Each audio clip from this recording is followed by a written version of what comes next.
Nikki Kay. Mr Chair, I'm very pleased to speak in this debate. I want to do three things. The first is just to talk a little bit of context, because we can't be talking in this debate if we don't actually understand what's been happening in the last couple of years from a fiscal perspective. We were left never-ending deficits. We were left a situation where we were looking at significant debt. I think the figure was 60%, and we've halved that.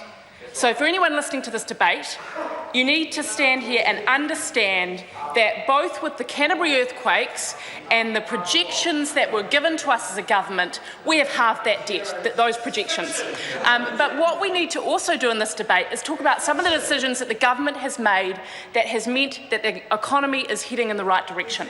So some of those decisions, and we've just heard from the previous speaker that it's all about milk, it's all about mineral exploration, and we know that's what they do. They go around the country, they say this stuff.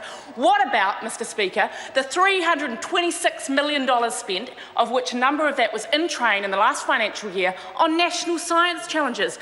That's about investing in the future of our nation. I've got a Bachelor of Science in Genetics, and I can say that is going to do more for the future of this country, more for the future of businesses in New Zealand than anything, Mr Speaker. So, Mr Chair, that's one of the key decisions that the government has made. That is about future growth and innovation. Secondly, Mr Speaker, I want to talk about my portfolio.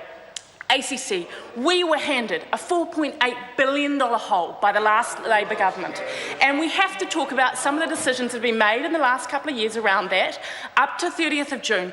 But, Mr Chair, to get lectures from this side of the House around ACC levies, when actually we have delivered, and these decisions were in train to 30th of June, $1.5 billion of levy reductions, after we had a $4.8 billion hole.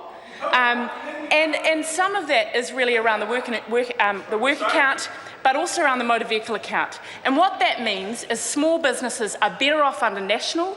We've had a horrific situation under the last government, but now significant levy reductions. The other thing that I want to comment on in terms of good fiscal management is actually ACC generally. If you look at the investments team of ACC, what we know is some very, very significant results. We know that for 19 consecutive years, they have outperformed benchmarks, and they did that over the last couple of years again. So we need to acknowledge that, that team of people. We also need to understand that this is a government that in the last couple of years has invested significantly in infrastructure, and that is really, really important if we want to support those regions and support those small businesses. In fact, the figure that I have in front of me is over $16 billion of infrastructure investment. Some of that includes significant transport projects, I know within Auckland alone, and obviously via the Minister of Transport, and some of the budget figures will show this.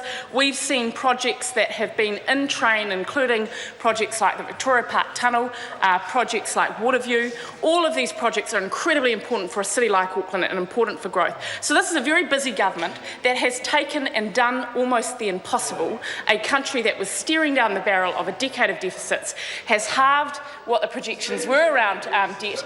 We are one of the fastest growing economies in the developed world at 3.5%. So when we hear the doom and gloom from the other side of the House, we need to put that in perspective, and we need to understand this is a government that's invested in science and innovation. This is a government that's invested in infrastructure. This is a government that's reducing levies. This is a government that is focused on employment law reform. This is a government that has actually raised minimum wage while we've been doing all of those things.